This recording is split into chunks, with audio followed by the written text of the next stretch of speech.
English premier লিগে Manchester derby আজ রাত 10:30টায় ইতিহাদ স্টেডিয়ামে মুখোমুখি হবে দুই নগর প্রতিদ্বন্দ্বী ম্যানচেস্টার সিটি আর ম্যানচেস্টার ইউনাইটেড। সাম্প্রতিক পারফরমেন্সে ছন্দহীন দুই দলই চাইবে জয়ের ধারায় ফিরতে।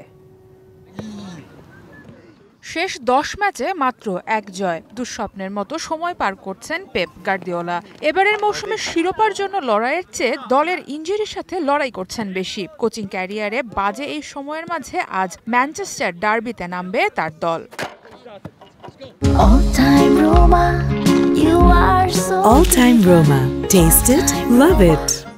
ফুটবল ক্লাবগুলোর ঠাসা সূচিতে ইনজুরির তালিকা ক্রমেই বাড়ছে সিটিজেনদের। অবস্থা এতটাই খারাপ যে ডিফেন্সটাও ঠিকমতো সাজাতে পারছেন না গার্দিওলা। ম্যাচের আগে সংবাদ সম্মেলনে এসেও ফ্রাস্ট্রেটেড এই কোচ বললেন, এমন সূচির জন্য দলে আরও অতিরিক্ত 30 জন খেলোয়াড় প্রয়োজন তার। এই দুই নগর প্রতিদ্বন্দ্বী সবশেষ খেলেছিল গত আগস্টে। টাই ব্রেকারে সেই ম্যাচটা জিতেছিল সিটিজেনরা। 2021 সালের পর লিগ ম্যাচেও ইতিহাদে এসে কোনো ম্যাচ জিততে পারেনি ম্যানচেস্টার ইউনাইটেড। পরিসংখ্যানটা এক পেশে নিয়েই নিজের প্রথম ডার্বিতে দল নিয়ে মাঠে নামতে যাচ্ছেন রুবেন আমোরিম। ম্যান সিটির সাম্প্রতিক অবস্থা বেশ খারাপ, তবে ইউনাইটেডের অবস্থা আরও শোচনীয়। লিগ টেবিলে সিটিজেনরা 4-এ আর রেড ডেভিলরা আছে 13-তে।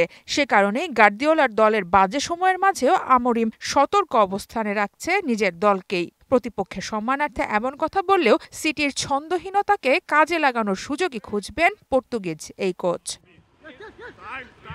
সারা মাহবুব, ডিবিসি নিউজ ডেস্ক।